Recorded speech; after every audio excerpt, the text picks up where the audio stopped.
নমস্কার, আমি Shashanka study campus ক্লাসের পক্ষ থেকে তোমাদের স্বাগত জানাই। দেখো, গত 2 মাসে তোমাদের কারেন্ট অ্যাফেয়ার্স পেয়ে গেছো, ফেব্রুয়ারি, মার্চ, এরপর এই আজকে আমরা শুরু করছি এপ্রিল মাসের কারেন্ট অ্যাফেয়ার্স। ঠিক আছে, এপ্রিল মাসের কারেন্ট অ্যাফেয়ার্স তোমাদের পরপর দেওয়া হবে। যে মাসগুলো আছে মোটামুটি এখন আগস্ট পর্যন্ত, পরীক্ষা না হওয়া পর্যন্ত প্রতি মাসে দেওয়া হবে, চিন্তার কারণ নেই। তো দেখো, এই মাসে এই আজকের ভিডিওতে আমরা আলোচনা করব এপ্রিল মাসের। ঠিক আছে,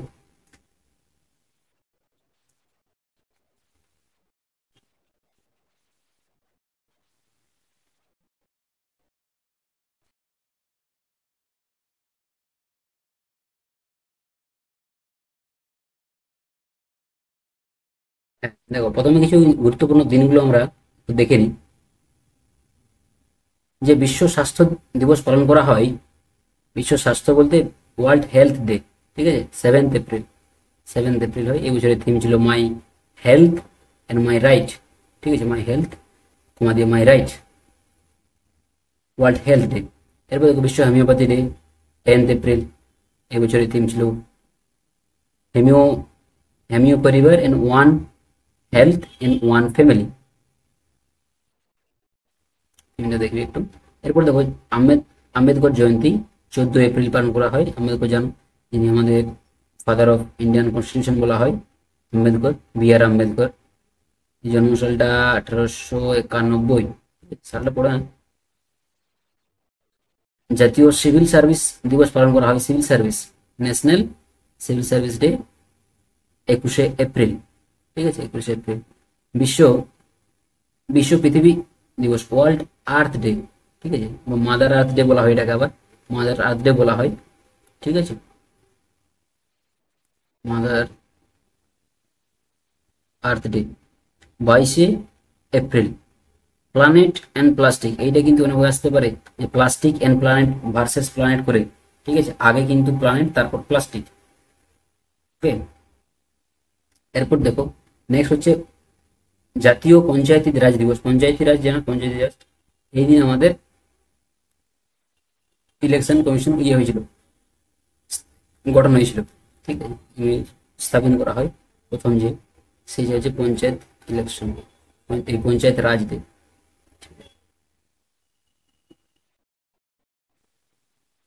24 এপ্রিল। বিশ্ব ম্যালেরিয়া দিবস, ম্যালেরিয়া ডে, 25 এপ্রিল। থিমটা মাথায় রাখবে, accelerating the fight against malaria for a more equitable world. Accelerating, প্রথমে 2-4টে ওয়ার্ড মাথায় রাখবে, কারণ এত বড় নামটা মনে থাকা সম্ভব না। Accelerating the fight against malaria. ঠিক আছে, 25 এপ্রিল ম্যালেরিয়া ডে। এরপর দেখো নেক্সট নিয়োগ, কিছু ইম্পর্টেন্ট ইয়েগুলো যেগুলো হয় আমাদের অ্যাপয়েন্টমেন্ট, তাই না। আইবি, আইবির যে স্পেশাল ডিরেক্টর হিসেবে, স্পেশাল ডিরেক্টর নিযুক্ত হয়েছেন স্বপ্না তেওয়ারি, স্বপ্না তেওয়ারি, স্বপ্না তেওয়ারি। এরপর দেখো next, next press information bureau. Press information বলতে পিআইবি, যেটা হয় পিআইবি হয় আমাদের নিউজ ইয়ে করা হয়, নিউজের একটা সংস্থা। প্রিন্সিপাল ডিরেক্টর হিসাবে নিযুক্ত হয়েছেন মহিলা শেফালি বি শরণ, শেফালি বি শরণ। পিআইবির প্রিন্সিপাল ডিরেক্টর হিসেবে নিযুক্ত হয়েছেন শেফালি বি শরণ। ভোটদানের ব্যাপারে, ভোটদান ব্যাপার, এই যে আগের মাসেও আমরা আলোচনা করলাম যে ভোটদান হিসাবে অনেকজনকে অ্যাপয়েন্ট করেছে, বিশেষ করে শীতলা দেবীকে করেছিলেন, তাই না। হ্যান্ডিক্যাপদের ক্ষেত্রে, যে স্পেশালি এবেল পার্সনদের জন্য আইকন হিসাবে। এই যুবকদের, যুব সম্প্রদায়কে উদ্বুদ্ধ করার জন্য যে তারা যেন ভোট দেয়, তার জন্য কিন্তু আয়ুষ্মান ভারত, আয়ুষ্মান খুরানাকে করা হয়, নিযুক্ত করা হয় অ্যাম্বাসেডর হিসাবে। ঠিক আছে, যেন এই বছর আমাদের ভোটের হার কিন্তু অনেক কমে গেছে। আগের যে 2019-এর যে লোকসভা ইলেকশন, সেইখানে 67% ভোট হয়েছিল। এই বছর যেটা হয়েছে 65% ভোট পড়েছে। ঠিক আছে, সেটা খুবই দুঃখের বিষয় যে দিনকে দিন ভোটের হার, ভোট দেওয়ার হারটা কমে যাচ্ছে লোকের মধ্যে। দেখো, তো যাক, ইন্টারন্যাশনাল নার্কোটিক্স কন্ট্রোল বোর্ডের যে আইএনসিবির মেম্বার হিসেবে পুনরায় নির্বাচিত হলেন ভারতের জগজিৎ পাভাদিয়া, জগজিৎ পাভাদিয়া। ভারতে ভারতে যুক্তরাষ্ট্রের প্রথম মহিলা high commissioner, first women high commissioner হিসাবে নিযুক্ত হয়েছেন লিন্ডি ক্যামেরন। ভারতের যে প্রতিটা দেশে কি হয়, প্রতিটা দেশে তার বিভিন্ন দেশের সাথে একটা কি থাকে, ইয়ে থাকে, আমাদের যে অ্যাম্বাসেডর বলা হয়, ঠিক আছে, চিফ অ্যাম্বাসেডর, সেই ওই দেশের ইয়েতে থাকে। তো সেই মতো ভারতে ইউকে থেকে, ইংল্যান্ড থেকে এখানে এসছেন Lindy Cameron. University grand commission UGC জানো, ইউজিসির মেম্বার হিসেবে সচিদানন্দ মেহতাকে অ্যাপয়েন্ট করা হয়েছে মেম্বার হিসেবে।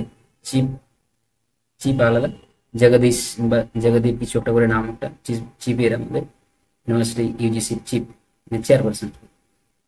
সিআইবি, সরি সিবিআই, সিবিআই যেন সেন্ট্রাল ব্যুরো অফ ইনভেস্টিগেশন এর জয়েন্ট ডিরেক্টর পদে নিযুক্ত হলেন অনুরাগ কুমার। নৌবাহিনীর পরবর্তী প্রধান হিসেবে নিযুক্ত হলেন দীনেশ কুমার ত্রিপাঠী, ডিকে ত্রিপাঠী, ডিকে ত্রিপাঠী, ঠিক আছে। নৌবাহিনীর প্রধান কিন্তু চিফ, তিনটে চিফ হয়, আর্মি নেভি আর এয়ার, ঠিক। এরপর দেখো নেক্সট হচ্ছে ন্যাশনাল সিকিউরিটি গার্ড এনসিজি। এনসিজি আমাদের যে যে এনসিজি হয়, ন্যাশনাল সিকিউরিটি গার্ড, তার ডিরেক্টর জেনারেল পদে নিযুক্ত হলেন নলিন প্রভাত, ঠিক আছে, নলিন প্রভাত। এরপর দেখো পুরস্কার জয়ী, যে বিভিন্ন যে সংস্থা যে পুরস্কার দেয়, তো তার যে কিছু কিছু ইম্পর্টেন্ট গুলো যেগুলো দেওয়া আছে দেখো। ইন্টারন্যাশনাল কালচার অ্যাওয়ার্ড পেলেন মীরা চরন্দা পেলেন international culture award. WOW world literary prize পেলেন কন্নড় ভাষার লেখিকা মমতাজি সরকার, ওয়ার্ল্ড লিটারেরি প্রাইজ পেয়েছেন। দেখো মিশন চন্দ্রয়ান 3, যেন চন্দ্রয়ান 3 2000 কত আমাদের 2023 আগস্ট ছিল, 2023 কিন্তু এইটা সাকসেসফুল হয়েছিল, ঠিক আছে। 2023 এই আগে যেটা হয়েছিল ফার্স্ট হয়েছিল 2008 সালে, ফার্স্ট চন্দ্রয়ান, ঠিক আছে। সেকেন্ডটা তো 19 হয়েছিল, সেটা সাকসেসফুল হয়নি, 2023 এটা সাকসেসফুল হয়েছে। এরপর দেখো লতা দীননাথ মঙ্গেশকর অ্যাওয়ার্ড পেলেন অমিতাভ বচ্চন আর রণদীপ হুডা, ঠিক আছে। অনেকেই চেনো, দুজনকেই চেনো, রণদীপ হুডা দুজনই ভালো ভালো অ্যাক্টর আমাদের বলিউডের। এরপর দেখো ইন্ডেক্স হচ্ছে কি, যে যেগুলো প্রতি মাসে কি হয়, ইন্ডেক্স পাবলিশ হয়, তার মধ্যে কিছু কিছু ক্ষেত্রে সে ইন্টারন্যাশনাল হয়, আবার স্টেটের থাকে, ন্যাশনাল থাকে, অনেক কিছু থাকে। দেখো সবচেয়ে বেশি জিআই ট্যাগ প্রাপ্ত রাজ্যের তালিকায় জিআই ট্যাগ সব থেকে বেশি, ওই যে আগের মাসে আমরা অনেক আলোচনা করছিলাম যে অনেক ইউপি অনেক জিআই ট্যাগ পেলো, আসাম জিআই ট্যাগ পেলো, তো সেই মতো ইউপি যে সব থেকে বেশি কোনো একটা রাজ্য জিআই ট্যাগ পেয়েছে, তার মধ্যে তালিকায় সব থেকে হাইয়েস্ট হচ্ছে ইউপি যে রাজ্য, সেই রাজ্য থেকে সব থেকে বেশি জিআই ট্যাগ পেয়েছে। এবার দেখো ভারতকে অতিক্রম করে রাশিয়ার ক্রুড অয়েল বৃহত্তম আমদানি দেশ হলো চীন। মানে কি, যে ভারতে কি হয়, রাশিয়া যে ক্রুড অয়েল ইয়ে করে, তার মধ্যে সব থেকে বেশি ওরা রপ্তানি করে ভারতে, কিন্তু সব থেকে বেশি আমদানিকারক দেশ হলো, আমদানি করছে, ইম্পোর্ট করছে চায়না, ঠিক আছে। ভারত আর করছে না রাশিয়ার ক্ষেত্রে করছে, কিন্তু কম, তুলনামূলক চীনের থেকে কম। গ্লোবাল মিলিটারি স্পেন্ডিং তালিকা, হ্যাঁ এই তালিকায় যে গ্লোবাল মিলিটারি স্পেন্ডিং কোন দেশ কত খরচ করে মিলিটারি ক্ষেত্রে, সেই তালিকার ক্ষেত্রে ভারতের স্থান হচ্ছে চতুর্থ, ফার্স্ট হচ্ছে আমেরিকা, ঠিক আছে, ফার্স্ট আমেরিকা। নেক্সট দেখো হেপাটাইটিস বি জানো, হেপাটাইটিস বি আর সি, এটা আমাদের লিভারে অ্যাটাক করে, যেমন আমাদের কি হয়, যদি আমি ইয়ের কথা বলি, টাইফয়েড আমাদের ইন্টেস্টাইনে অ্যাটাক করে, শরীরের বিভিন্ন অঙ্গে আমাদের অ্যাটাক করে কোনো কিছু রোগ হলে, তার মধ্যে হেপাটাইটিস বিটা হচ্ছে লিভারে অ্যাটাক করে, ঠিক আছে। তো সেই ক্ষেত্রে ভারতের স্থান হচ্ছে দ্বিতীয় মানে খুবই অবস্থা খারাপ, তাই না। সব থেকে বেশি হচ্ছে, দেখো নাম্বার দেওয়া, এই 1 নম্বরে হচ্ছে চীন, ঠিক আছে, চীন হচ্ছে সব থেকে হাইয়েস্ট। এরপরে হচ্ছে ওয়ার্ল্ড ক্রাইম ইন্ডেক্সে 2024 ভারতের র্যাঙ্ক হচ্ছে 10th, প্রথম স্থানে রয়েছে রাশিয়া। এরপর দেখো ইউনিভার্সিটি, যে ওয়ার্ল্ড ইউনিভার্সিটি র্যাঙ্কিং হয়, তার মধ্যে ভারতের মধ্যে যত ইউনিভার্সিটিগুলো আছে, তাদের মধ্যে হাইয়েস্ট হচ্ছে সব থেকে শীর্ষে আছে জওহরলাল নেহরু ইউনিভার্সিটি, জেএনইউ, দিল্লিতে আছে জানো। বিশ্বের সেরা 10, মানে কি এখানে, হ্যাঁ 10th আর কি, 10th ব্যস্ততম বিমানবন্দরের তালিকায় স্থান পেল ইন্দিরা গান্ধী ইন্টারন্যাশনাল এয়ারপোর্ট, যেটা দিল্লি। ঠিক আছে, ইন্দিরা গান্ধী এয়ারপোর্ট অনেক পরে পরীক্ষায় দিয়ে, ইন্দিরা গান্ধী ইন্টারন্যাশনাল এয়ারপোর্ট কোথায় অবস্থিত সেটা হচ্ছে দিল্লি। যে পুরো ওয়ার্ল্ডের 10টার মধ্যে 10-এর মধ্যে আছে র্যাঙ্কিং। এরপর দেখো, হ্যাঁ পরেরটা, 2023 23-24 যে আমাদের ফিনান্সিয়াল ইয়ার ছিল, ইলেকট্রনিক্স ইলেকট্রনিক্স রপ্তানিতে শীর্ষস্থানে রয়েছে তামিলনাড়ু। রপ্তানি মানে এক্সপোর্ট করেছে। ঠিক আছে, নির্বাচন পদত্যাগ, ইজিপ্টের, যেটাকে মিশর, এটা মিশর আগের নাম ছিল, এখন ইজিপ্ট হয়ে গেছে, রাষ্ট্রপতি তৃতীয়বার শপথ করলেন আবদেল ফাতাহ আল সিসি।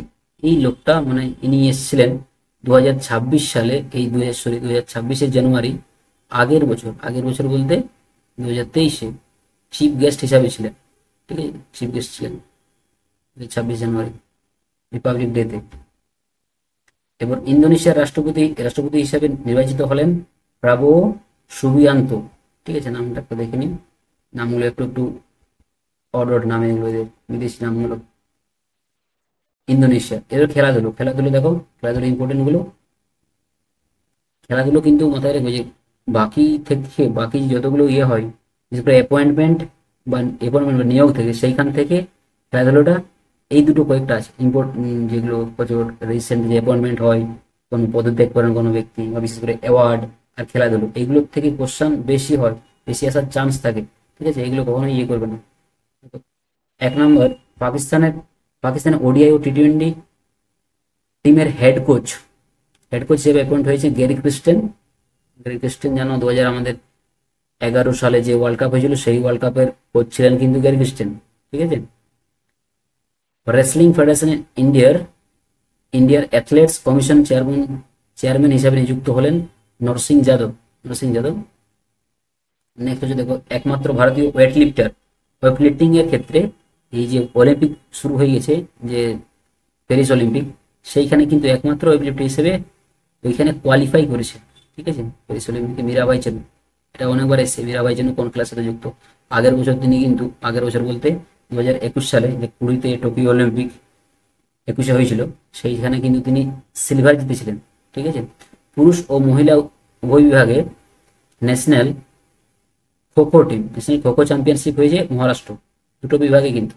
এরপর দেখো, আইডব্লিউএফ ওয়ার্ল্ড কাপ, ভারতীয় ওয়েটলিফটার বিন্দারানী দেবী ব্রোঞ্জ মেডেল জিতেছেন। 2026 কমনওয়েলথ গেম হোস্ট করতে অস্বীকার করলো সিঙ্গাপুর। এটা 26 অস্ট্রেলিয়া হওয়ার কথা ছিল, সেটা আবার সিঙ্গাপুরও ক্যান্সেল করে দিয়েছে। ঠিক আছে,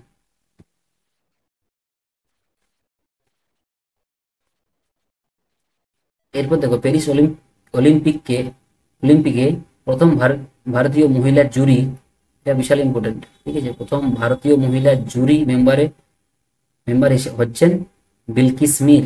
ঠিক আছে, Paris Olympic. World anti doping এজেন্সিতে এই যে রিপোর্ট পাবলিশ করেছেন, যে 2022 সাল থেকে সব থেকে বেশি ডোপিং এর ঘটনা, অনেকেই শুনেছো যে আমাদের বজরং পুনিয়াকে ডোপিং টেস্টে 1 বছর না কিছুদিনের মতো তাকে ব্যান করা হয়েছে। ঠিক আছে, ডোপিং টেস্টে। তো এই মতো কেস অনেক ঘটেছে, সে তার রেকর্ডে কিন্তু সব থেকে হাইয়েস্ট হচ্ছে ইন্ডিয়া, যেটা খুবই খারাপ একটা রেকর্ড। ঠিক আছে, এরপর দেখো নেক্সট, আইসিসি মেন্স টি20 ওয়ার্ল্ড কাপ 2024, এটা হলো অফিসিয়াল অ্যাম্বাসেডর হিসাবে নিযুক্ত হয়েছিলেন আর কি, পার হয়ে গেছে, ইন্ডিয়া জিতে গেছে, তাই না। উসেন বোল্ট যেন জামাইকার একটা স্প্রিন্টার 100 মিটার 200 মিটারে। আবার যুবরাজ সিং ছোটা ছক্কা মারা যে বিখ্যাত রেকর্ড। যে ক্রিস গেল যেন ইউনিভার্সাল বস, শাহিদ আফ্রিদি পাকিস্তানের প্লেয়ার, এই 4জনকেই কিন্তু অ্যাম্বাসেডর হিসেবে নিযুক্ত করা হয়েছিল টি20 ওয়ার্ল্ড কাপে। ঠিক আছে, আইপিএলে 200-র বেশি উইকেট নেওয়ার বোলার হচ্ছে যুজবেন্দ্র চাহার। ঠিক আছে, প্রথম বোলার, প্রথমবার আইএসএল শিল্ড জিতল মোহনবাগান। টি20 ক্রিকেটে 500টা ছক্কা মেরেছেন রোহিত শর্মা, অবশ্য মুম্বাইয়ের ক্যাপ্টেন, আমাদের দেশের ক্যাপ্টেন, এখন ওয়ার্ল্ড কাপ জিতলো রিসেন্ট, তাই না? এরপর দেখো আন্তর্জাতিক টি-20 ক্রিকেটে এক ওভারে ছয়টি ছক্কা মারার, ওই যে একটু আগে বললাম যে 2007 ওয়ার্ল্ড কাপে, 2007 ওয়ার্ল্ড কাপে টি-20 ওয়ার্ল্ড কাপে কিন্তু যুবরাজ সিং মেরেছিলেন ইংল্যান্ডের বিরুদ্ধে। আর এই নেপালের ক্রিকেটার দীপেন্দ্র সিং আইরি তিনি মারলেন তৃতীয় ক্রিকেটার হিসেবে, ঠিক আছে, টি-20 ক্রিকেটে হ্যাট্রিক মারলেন থার্ড টাইম, তৃতীয়বার জন্য। নেপালে কিন্তু এই প্লেয়ার নাম করতে পারে যে দীপেন্দ্র সিং আই রি। তিনি কোন খেলার সাথে যুক্ত? এটা কিন্তু ক্রিকেট, নেপালের, ঠিক আছে। ধর্মশালায় ভারতের প্রথম হাইব্রিড পিচ তৈরি বিসিসিআই হাইব্রিড পিচ ধর্মশালায়। আইপিএলে খেলা হয়েছিল অনেক, বিসিসিআই কিন্তু কোথায় হচ্ছে? ধর্মশালা হচ্ছে আমাদের হিমাচল প্রদেশে একটা স্টেডিয়াম, একটা সিটিও। আইপিএলে 250 ম্যাচ খেলা দ্বিতীয় ক্রিকেটার হলেন রোহিত শর্মা, ফার্স্ট হচ্ছে ধোনি 250 বেশি। নেক্সট দেখো ফাইড ক্যান্ডিডেট, যেটা ফাইড চেজের হয়, ঠিক আছে, কনিষ্ঠতম সব থেকে ইয়াংগেস্ট দাবা খেলোয়াড় হলেন ভারতের ডি গুকেশ তামিলনাড়ুর, খুব কম বয়স, জিতেছেন তিনি। এরপর দেখো Laureus world sportsman of the year, এইটা কিন্তু দেখে নিও যে মেল ক্যাটাগরি বা ম্যান ক্যাটাগরি যদি বলি, স্পোর্টসম্যানে পেয়েছেন নোভাক জোকোভিচ, আর ওমেনের ক্ষেত্রে পেয়েছে আইটানা বনমাটি। তিনি কিন্তু স্পেনের, ঠিক আছে, এটা সার্বিয়া টেনিস প্লেয়ার বিখ্যাত। এনার কিন্তু 24টা সব থেকে বেশি আছে গ্র্যান্ড স্ল্যাম মানে জিএমএস গ্র্যান্ড স্ল্যামস, 24টা সব থেকে টেনিস প্লেয়ার, সব থেকে বেশি। এরপর দেখো নেক্সট বই লেখক আইডিয়া অফ ডেমোক্রেসি যে শিরোনামে বই লিখলেন স্যাম পিত্রোভা। দ্য উইনার্স মাইন্ডসেট শিরোনামে বই লিখলেন অস্ট্রেলিয়ার ক্রিকেটার সেন ওয়াটসন জানো, সেন ওয়ান করবে না কিন্তু, সেন ওয়াটসন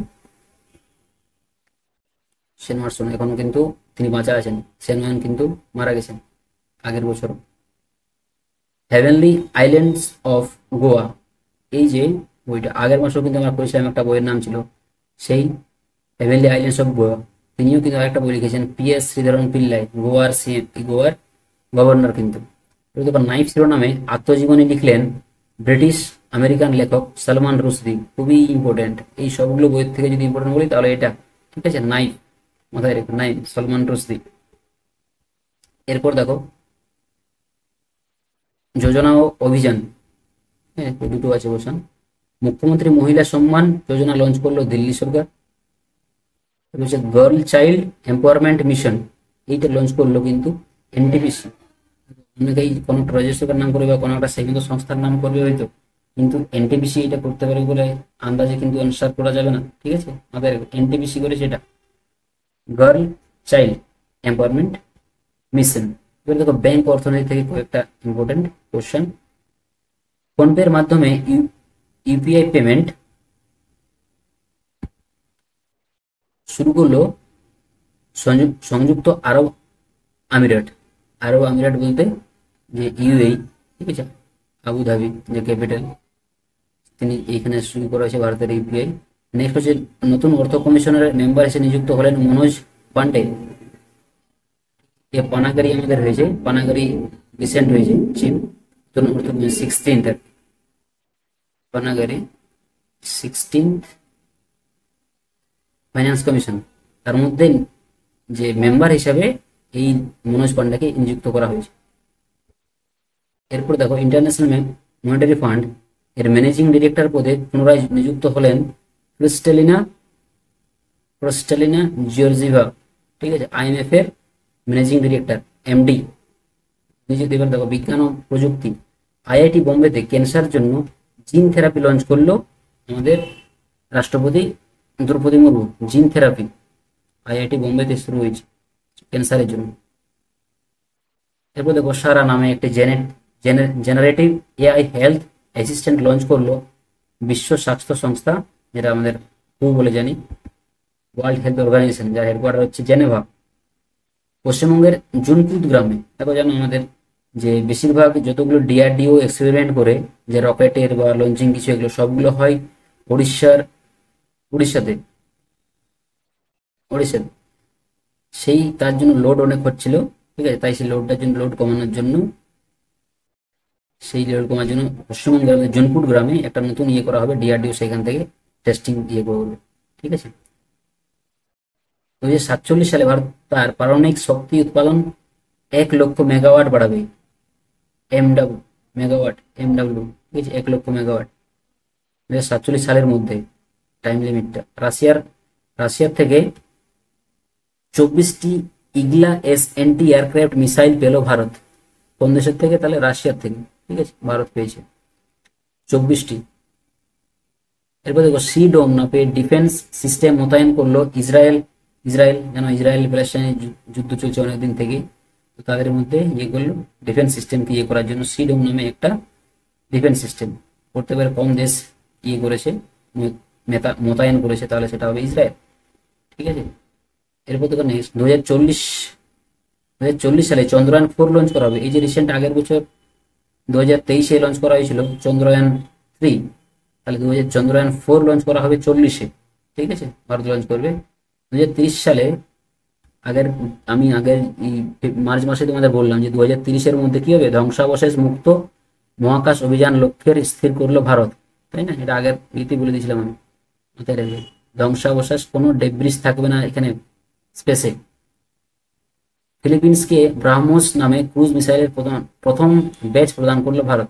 যে এই ব্রাহ্মোস মিসাইল, এটা কিন্তু ইন্ডিয়া আর প্লাস রাশিয়া নিয়ে এই ক্রুজ মিসাইলটা বানানো হয়েছে, ঠিক আছে। যে পড়তে পারে যে ব্রাহ্মোস মিসাইল কোন দুই দেশের ইয়েতে বানানো হয়, তাহলে সেটা হবে ইন্ডিয়া আর রাশিয়া। ভারতের বৃহত্তম ক্লাইমেট ক্লক ইনস্টল করা হলো নিউ দিল্লিতে ক্লাইমেট ক্লক।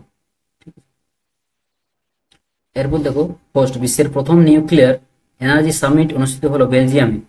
নিউক্লিয়ার এনার্জি, বিশ্বের প্রথম নিউক্লিয়ার এনার্জি অনুষ্ঠিত বেলজিয়ামে। এটা একটা সামিট হয়, যে মিটিং এর মতো হয়, যেটা ফার্স্ট নিউক্লিয়ার এনার্জি সামিট হয়েছে বেলজিয়ামে। নিউ দিল্লিতে 2550তম ভগবান মহাবীর নির্মাণ মহোৎসবের উদ্বোধন করলো নরেন্দ্র মোদী। দেখো জানো মহাবীর আমাদের 23rd তীর্থঙ্কর ছিলেন না তিনি, 24টা তীর্থঙ্করের মধ্যে 23rd। এরপর হচ্ছে ওয়ার্ল্ড এনার্জি কংগ্রেস, যেটা হচ্ছে আয়োজিত করা করা হলো নেদারল্যান্ডসে। একইভাবে এখানে দেখো আগেরটা কি ছিল, ফার্স্ট নম্বরে নিউক্লিয়ার এনার্জি সামিট করলাম, এখানে ওয়ার্ল্ড এনার্জি কংগ্রেস, ঠিক আছে, কনফিউজ হবে না এগুলো, Netherland. SEO defence minister meeting অনুষ্ঠিত হলো কাজাকস্তান আমাদের যে সেন্ট্রাল এশিয়ার কান্ট্রি হয়, সব থেকে উপরে এসে রাশিয়ার কাছে কাজাকস্তান। ক্যাপিটাল হচ্ছে আস্তানা। G7 সামিট হোস্ট করবে ইতালি, এটা ইতালি করবে 24-এ ইতালি। এরপর দেখো আন্তর্জাতিক বিবিধ কিছু ইম্পর্টেন্ট ইন্টারন্যাশনাল যে ইয়েগুলো হয়, মিসেলেনিয়াস কোশ্চেন হয়, দেখে নাও। দক্ষিণ কোরিয়ার তৈরি কৃত্রিম সূর্য, মানে কি আর্টিফিশিয়াল কিন্তু মুন বানিয়েছিল চাইনা, কিছুদিন আগে নিউজ ছিল সেটা। বলছে এখানে 48 সেকেন্ডে 100 মিলিয়ন ডিগ্রি সেলসিয়াস তাপমাত্রা স্পর্শ করবে, মানে 18 সেকেন্ডের মাথায় 100 মিলিয়ন ডিগ্রি, মানে বিশাল হিট, তাই না? সেটা কৃত্রিম যে সান বানানো হয়েছে, আর্টিফিশিয়াল সান। এটা কোন দেশ? দক্ষিণ আফ্রিকা। জিগ নামে নতুন মুদ্রা লঞ্চ করলো জিম্বাবুয়ে। জিগ নামে নতুন মুদ্রা লঞ্চ করলো কোন দেশ? জিম্বাবুয়ে। এরপর দেখো বিশ্বে প্রথম মেনিনজাইটিসের ভ্যাকসিন লঞ্চ করলো Nigeria. Meningitis vaccine first time করলো কোন দেশ? নাইজেরিয়া। কুয়েতে, এটা খুবই ইম্পর্টেন্ট, দেখো কুয়েতে হিন্দি রেডিও প্রচার লঞ্চ করার ঘোষণা করলো ভারত, ঠিক আছে, রেডিও প্রচার, হিন্দি রেডিও। এরপর দেখো এমডিএইচ আর এভারেস্ট, এই যে দুটো মশলা, বিখ্যাত মশলার কোম্পানি এভারেস্ট, এই দুটো ব্যান করলো কিন্তু সিঙ্গাপুর আর হংকং। এখানে অনেক কিছু যদি নিউজ ছিল, তাদের কিছু মিক্স ইয়ে করা হচ্ছে, যে অ্যাডাল্টারেট করা হচ্ছে, মিক্স করে কিছু আলাদা মেশানো হচ্ছে, যাতে করে কোয়ালিটি কমছে মশলা, তাই কিন্তু এই দুটো কোম্পানিকে ব্যান করেছে। এরপর দেখো সমকামী সম্পর্ককে অপরাধ হিসাবে, যে জানো সেম সেক্স ম্যারেজ আর কি, তাই না, যে সেম সেক্স রিলেশন, সেটাও কিন্তু একটা ক্রাইম হিসেবে প্রাইম, কিন্তু অনেক ইউরোপিয়ান কান্ট্রি আবার অনুমোদন দিচ্ছে, অনেক দিয়েছে, গ্রিস দিয়েছে, এই মতো অনেক কান্ট্রি আছে। তার মধ্যে এই বিরুদ্ধে যেটা একটা অপরাধ, সেটা আইন করলো ইরাকের পার্লামেন্ট, ইরাক, ইরাক, ঠিক আছে। জাতীয় বিবিধ, এরপর দেখো ন্যাশনাল ইম্পর্টেন্স, যে কয়েকটা আছে ন্যাশনাল ইম্পর্টেন্স, যে জাতীয়, জাতীয় বিবিধ। সম্প্রতি জিআই ট্যাগ হলো ত্রিপুরার মাতাবাড়ি পেড়া, পেড়া যেন, পেড়া যেটা বলি আমরা, মাতাবাড়ি পেড়া বলতে পারে, যে কোন স্টেটে পেয়েছে সেটা হচ্ছে ত্রিপুরা। জিআই ট্যাগ পেয়েছেন ত্রিপুরার অধিবাসীদের ঐতিহ্যবাহী পোশাক রিগনাই কচরা। এই যে এটা একটা পোশাক, ঠিক আছে, সেখানে একটা কস্টিউম হবে হয়তো, ঐতিহাসিক যে কালচারাল যে ডিজাইন, সেটা জিআই ট্যাগ পেয়েছে কিন্তু। আর জিআই ট্যাগ পেল উত্তরপ্রদেশের পিলিভিত বাঁশি, পিলিভিত বাঁশি, এটা জিআই ট্যাগ। পিলিভিত বাঁশি পড়তে পারে কোন ইয়ে থেকে পেয়েছে, ইউপি, ইউপি গভর্নমেন্ট পেয়েছে। এরপর দেখো অভ্যন্তরীণ উৎপাদন বৃদ্ধি ও বিকল্প সারের প্রচারের জন্য 2025 সালের শেষ নাগাদ ইউরিয়া আমদানি বন্ধ করবে ভারত।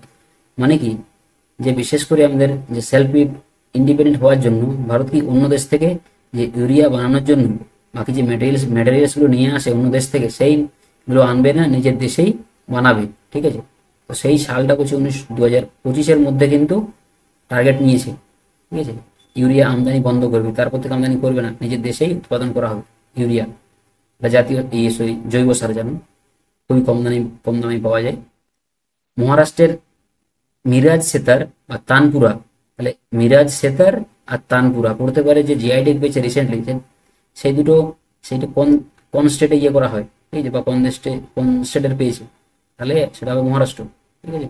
2024-25 শিক্ষাবর্ষ থেকে ছাত্রছাত্রীদের পার্মানেন্ট এডুকেশন নাম্বার, যেমন আমাদের কোনো একটা অ্যাডমিট নাম্বার হয় বা রেজিস্ট্রেশন নাম্বার হয়, সেই মতো 2024-25 থেকে শুরু হবে বাধ্যতামূলক, যাতে করে সবাই একই রকম বেনিফিট পেতে পায়, একই রকম তার সব রেকর্ডগুলো থাকে, সে ক্লাস 1-এ কত পেয়েছে, ক্লাস 2, 3 করে সমস্ত যে রেকর্ডগুলো থাকতে পারে, সেই মতো একটা নাম্বার লঞ্চ করলো কিন্তু এই ইয়ে, মানে বাধ্যতামূলক করলো ইয়ে থেকে, সেন্ট্রাল থেকে। সম্প্রতি জিআই ট্যাগ পেল আসামের বিহু ঢোল, যেন বিহু ড্যান্স বিখ্যাত, বিহু তিন ধরনের বিহু হয়, ঠিক আছে। বিহু ড্যান্স অনেক পরীক্ষায় অনেক অনেক বিখ্যাত ইয়ে নাম, ফেমাস নাম। এরপর পরেরটা লাস্ট পয়েন্ট, উত্তরপ্রদেশের বারাণসীর তিরঙ্গা বরফি জিআই ট্যাগ পেল, তিরঙ্গা বরফি, জিআই ট্যাগই বেশি আছে দেখো জাতীয় মধ্যে, জিআই ট্যাগ, ঠিক আছে। তিরঙ্গা বরফি কোন স্টেট, তাহলে উত্তরপ্রদেশের বারাণসী। বিহু ঢোল আর জাপি, এই দুটো করছে আমাদের আসাম। যাক দেখো, এই হলো তোমাদের এপ্রিল মাসের কারেন্ট অ্যাফেয়ার শেষ করা হলো। যাক, মার্চেরও শেষ করা হয়ে গেছে, আমাদের ফেব্রুয়ারি শেষ করা হয়ে গেছে। এরপর তোমাদের দেওয়া হবে পরবর্তী ভিডিও মেয়ের, ঠিক আছে, তারপর পেয়ে যাবে, টাইম মতো করে যাও। আর এইগুলো হচ্ছে খুবই কম্প্যাক্ট, এগুলো এর থেকে ছোট কোনোভাবেই হবে না, আর এইগুলো করতেই হবে তোমাদের, ঠিক আছে। আগের ভিডিওতে একই কথা বলে গেছি, ঠিক আছে। তাই দেখবে ভিডিওটা, শুনবে, পারলে রিপিট করে দেখো, কারণ একবারে মনে থাকে না, রিপিট করে একবার 2x করে দেখো, 2x 3x করে দেখতে পারো, 3x তো করা যায় না ইউটিউবে, তো যাক 2x করে দেখতে পারো ভিডিওগুলো, খুব স্পিডে দেখতে পারো, প্রথমে দেখে নিও, পরে রিপিট করে দেখে নিও, যাতে করে মনে থাকে, বারবার দেখবে ভিডিওগুলো। যাক, ঠিক আছে, থ্যাংক ইউ।